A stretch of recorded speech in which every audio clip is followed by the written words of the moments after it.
I used to be a beat cop a few years ago, and I get called out on domestic disputes probably hundreds of times over the years. But there was this one guy, this one piece of shit that I'll never forget. Gordy.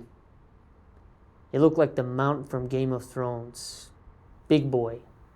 270, 280.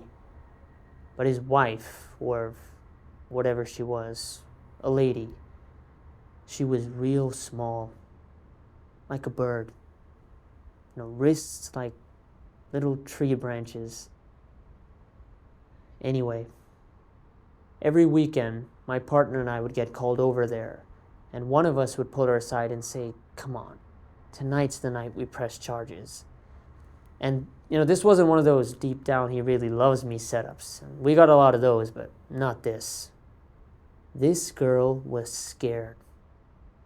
She wasn't going to cross him no way, no how. Nothing we could do but pass her off to the EMTs and put him in the car, drive him downtown, throw him in the drunk tank till he sleeps it off, and next morning he wakes up and out he goes, back home to do it again. This one time, though, my partner was out sick, and it was just me. And I get the call, and it's the usual crap, broke her nose in the shower kind of thing. So I go over there, I cuff him and put him in the car, and off we go downtown. Only that night, this sideways asshole is sitting in my back seat and humming "Wish You Were Here." And it just rubbed me the wrong way. So instead of left, I took a right, out into nowhere. I kneel him down, I put my revolver in his mouth, and I say, "This is it. This is how it ends." And of course, he's screaming and crying and swearing to God that he'll leave her alone, going to the bathroom all over himself, screaming as much as you can with a gun in your mouth. And I told him to be quiet, that I needed to think about what I was going to do here. And of course, he got quiet, real still and quiet, like a dog waiting for dinner scraps. And we just stood there for a while.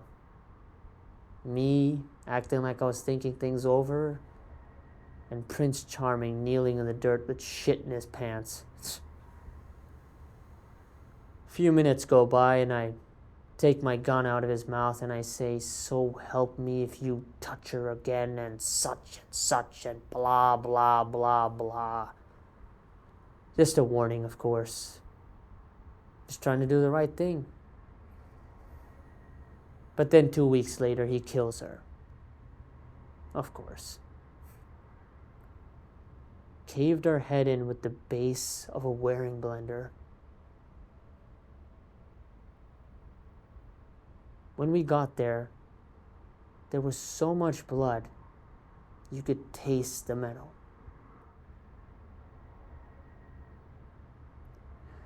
Anyway, the moral of the story is, I chose a half measure when I should have gone all the way. And I'll never make that mistake again. No more half measures, Daniel.